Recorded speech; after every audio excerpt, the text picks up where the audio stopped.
اسی طرح ایک بڑھیا کا واقعہ ہے، روزانہ آپ صلی اللہ علیہ وسلم کے اوپر کوڑا کرکٹ پھینک دیتی تھی، مگر آپ صلی اللہ علیہ وسلم کچھ نہ کہتے اور خاموشی میں گزر جاتے۔ ایک دن وہ بیمار پڑے تو آپ صلی اللہ علیہ وسلم نے اس کے بارے میں دریافت کیا۔ بیمار کی خبر پا کر آپ صلی اللہ علیہ وسلم خود ہی بڑھیا کی عیادت کے لیے تشریف لے گئے۔ بڑھیا نے جب آپ کو اپنے پاس دیکھا تو رو رو کر آپ سے معافی مانگی اور اسی وقت ایمان میں داخل ہو گئی۔ آج دشمن اسلام نے یہ غلط خبریں پھیلا رکھی ہے کہ اسلام تلواروں کی زور سے پھیلا ہے، مگر حقیقت یہ ہے کہ اسلام حسن اخلاق سے پھیلا ہے۔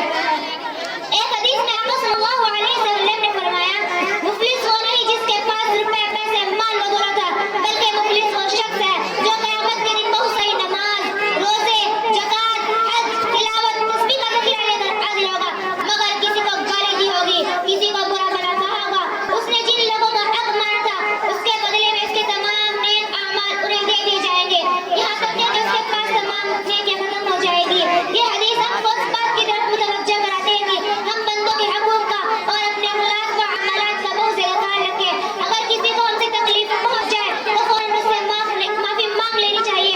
زندگی کا کوئی بھروسہ نہیں، نہ جانے کب موت آ جائے اور ہم معافی نہ مانگ سکے۔ اللہ سے دعا ہے کہ اب تک ہم نے جن لوگوں سے بد اخلاقی کی اسے معاف کرے اور ہمیں آئندہ کے لیے معافی مانگنے کی توفیق عطا فرمائے۔ آمین۔ وآخر دعوانا الحمد للہ رب العالمین۔